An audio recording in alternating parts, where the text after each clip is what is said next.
అందరికీ నమస్తే, welcome back to our channel. ఈ రోజు మనతో గెస్ట్ గా ఉన్నారు పొలిటికల్ అనలిస్ట్ అశోక్ కుమార్ గారు. సార్ నమస్తే. సార్ నమస్తే అమ్మా. Sir, sun risers team owner Kavya Maran గారు ఇప్పుడు అంటే ఈ మధ్యన దేశవ్యాప్తంగా విమర్శలకి గురవుతున్నారు. అంటే ఎందుకు అవన్నీ అంతలాగా తిట్టడం కానీ ఆ ట్రోల్స్ కానీ ఎందుకు అవుతున్నాయి అంటారు? యాక్చువల్గా మన దేశం ఏదైతే అంటే క్రికెట్ బాడీని చూసేది బీసీసీఐ అంటారు, ప్రపంచవ్యాప్తంగా ఐసీసీఐ అంటారు. అయితే టోటల్ ఐసీఐసీలో Australia team, Pakistan, South Africa, New Zealand, England అన్ని టీంలు వాటి కింద ఆ గుడి కింద పనిచేయాల్సిందే. By the same time ICCI కింద కూడా బీసీసీఐ పనిచేయాల్సిందే. కానీ ఓవరాల్గా లాంగర్ పర్స్పెక్టివ్లో చూస్తే ఐసీసీఐని మొత్తము బీసీసీఐ హ్యాండిల్ చేస్తుంది. ఏంటంటే మనం ఐపీఎల్ ఆడేటువంటి ప్లేయర్లు ఎవరు మిగిలిన చోట్ల పోయి ఆడరు. పాకిస్తాన్ ప్లేయర్లు మన ఐపీఎల్ వచ్చి ఆడతారు, ఆస్ట్రేలియా వాళ్ళు మన దాంట్లో ఆడతారు, న్యూజిలాండ్ వాళ్ళు అంతే, సౌత్ ఆఫ్రికా వాళ్ళు మన దాంట్లోనే ఆడతారు. ఇటువంటి వెసులుబాటు మనం బీసీసీకి ఉన్నది. ఎందుకంటే మనం ఆర్థికంగా మనం ఇచ్చేటువంటి ప్లేయర్లకు కూడా ఎక్కువ డబ్బులు ఇస్తాము. వాళ్ళు అవసరమైతే సునీల్ నారాయణ లాంటి వాళ్ళు అక్కడ వదిలేసి మరి ఇక్కడికి వస్తున్నారు. ఇద్దాకా జరిగినటువంటి తతంగం. కానీ గతంలో ఏదైతే ముంబై దాడులు జరిపినారో పాకిస్తాన్ వాళ్ళు, అప్పటి నుంచి పాకిస్తాన్ వాళ్ళు మన దేశంలో ఆడేదానికి అంటే ఐపీఎల్ ఆడేదానికి మన టీమ్స్ విముఖత చూపిస్తున్నాయి. బీసీసీఐ వద్దనేసింది. అది జరిగినటువంటి వ్యవహారం. ఈ క్రమంలో ఒక్కసారి కాదు, 2 సార్లు కాదు, ఆ మధ్య పహల్గామ్లో ఏం చేశారో రకరకాలుగా ఇంకా అనుకున్నాయని బాధ. అసలు నువ్వు ముస్లింవా కాదా అని తెలుసుకోవడానికి వాళ్ళ భార్య ఉండగానే ఇతని అన్ని బట్టలు విప్పి ఒక రకరకాల ప్రయత్నాలు చేశారు. అంత దారుణాతి దారుణంగా ఆ వీడియోలు మళ్ళీ సోషల్ మీడియాలో ట్రెండ్ చేశారు. అట్లాంటిది మనం చేయాల్సింది చర్యకు ప్రతిచర్య ఎప్పుడు ఉంటుందని చెప్పి మనమే పహల్గామ్ అటాక్కి మనం ఏం చేయాలో మనం చేసి వచ్చాం. కవింపు చర్యలకి మనం ఆన్సర్ చేసాం. కానీ వాళ్ళకి ఎక్కడి నుంచి వస్తున్నాయి డబ్బులు? పాకిస్తాన్ వాళ్ళకి ఏదైనా సరే బయట నుంచి ఏది వాళ్ళ దగ్గరటువంటి బాంబులు అవి వీళ్ళు చైనాకు అమ్ముకోవడాలు, అక్కడ చైనా నుంచి ఉండేటువంటి ఏదైనా డ్రోన్లు కావచ్చు వీళ్ళు కొనుక్కోవడాలు, ఇంకా ఇతర దేశాలతో ఈవెన్ అమెరికా వాళ్ళ దగ్గర $1 బిలియన్ డబ్బులు తీసుకోవడాలు కావచ్చు. వాళ్ళు ఫండింగ్ బయట నుంచి బాగా రాబట్టుకున్నారు పాకిస్తాన్ వాళ్ళు. ఆ డబ్బులన్నీ దేనికి వచ్చేస్తున్నారు? ఈ ఉగ్రవాదాన్ని పెంచి పోషించడానికే ఉపయోగిస్తున్నారు. ఒక పక్క ఇండియాతో శత్రుత్వం పెంచుకోవడానికి ఉగ్రవాదం పోషిస్తున్నారు, మరోపక్క పాకిస్తాన్లో బలోచిస్తాన్ అనేది ఆ దేశం విడిపోతుందని చెప్పి వాళ్ళతోనూ ఆఫ్ఘనిస్తాన్తోనూ కయ్యాన్ని కాలు దూతూనే ఉన్నారు.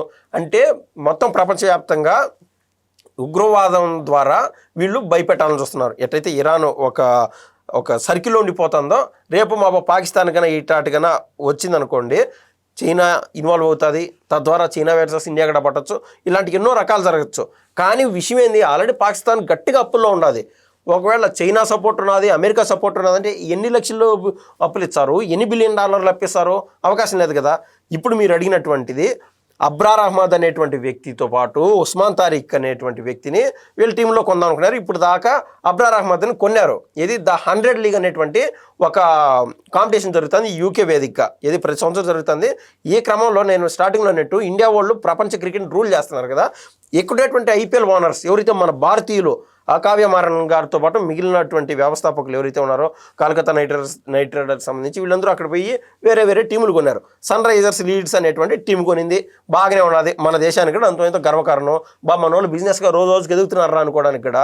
అయితే అక్కడ ప్రైజ్ మనీ రేపు మాపో రన్నర్ అప్పో లేదంటే ప్రైజ్ మనీయో నెంబర్ 1 నుంచి గెలిస్తే ఆ డబ్బులన్నీ తీసుకొని కావ్య మారన్ గారు ఇక్కడ రావాల్సిందే. వీళ్ళు ఇక్కడ ట్యాక్సీలు కట్టుకోవాల్సిందే. తద్వారా తలసరి ఆదాయం అంటే ఇట్లాంటి వాళ్ళు ఒక 100 కొద్దిగా డెవలప్ అయితే వాళ్ళు కట్టేటువంటి ట్యాక్సేషన్ మూలన ప్రతి ఒక్కరికి బాగానే ఉంటుంది. ఇప్పుడు $2.5 కోట్ల పెట్టి అబ్రార్ అహ్మద్ని కొన్నారు. ఎవరు? కావ్య మారన్ కొనింది.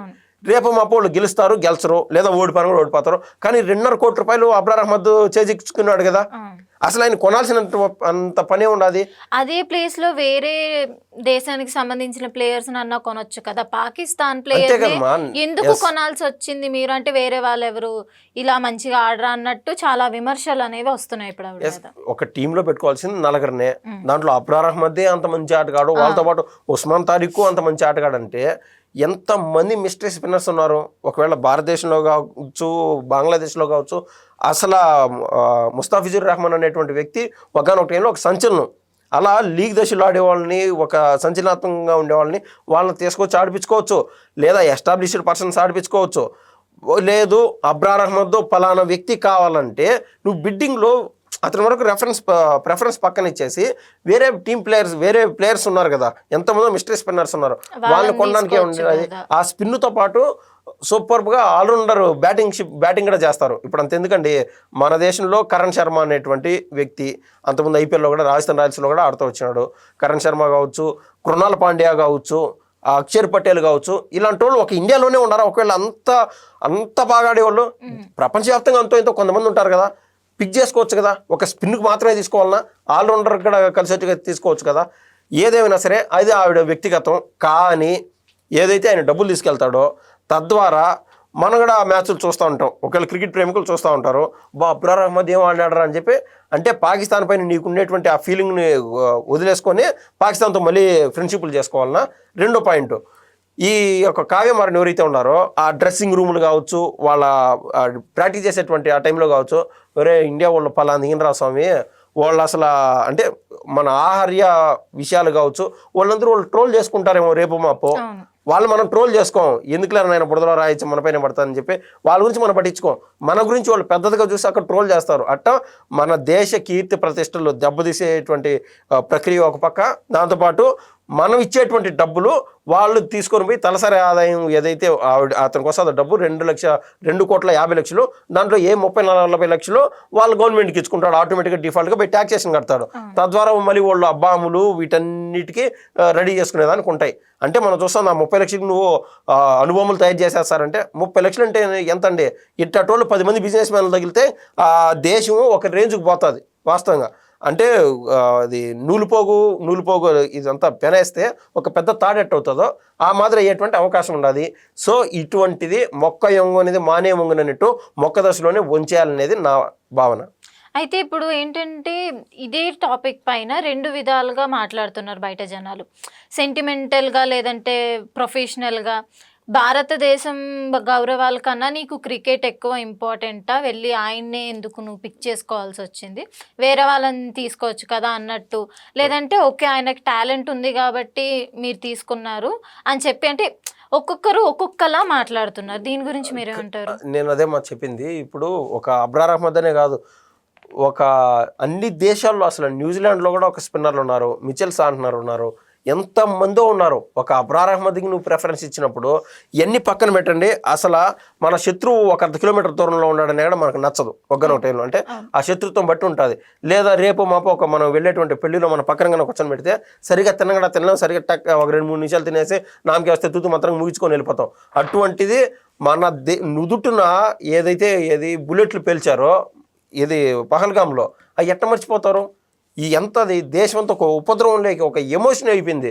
ఈరోజు రేపు నువ్వు ఈ టర్మ్ ఒకవేళ గెలిచడానికో ఓడిపోవడానికో నీకు పనికో రావచ్చు అబ్రార్ అహ్మద్. నువ్వు దేశ ప్రజల దగ్గర మొహం ఎలా చూపించుకోగలుగుతావు? అసలు సన్ రైజర్స్ హైదరాబాద్ అంటే మనం ఐపీఎల్ టీం కావచ్చు, అది ఇండియన్ టీం కాకపోవచ్చు, కానీ ఐపీఎల్లో కూడా ఒక ఎమోషన్ చూపిస్తున్నావు. అంత విలువ నీకు ఇచ్చినప్పుడు అంతే విలువ నువ్వు మన దేశానికి ఇవ్వాల్సినటువంటి బాధ్యత నీ పైన ఉండాలి. నీకు ఐపీఎల్ గౌరవించింది, ఆ గౌరవం నిలబెట్టుకోవాల్సినటువంటి బాధ్యత నీ పైన ఉండాలి. కావ్య మారన్ గారు. Thank you sir. థ్యాంక్స్ అమ్మా.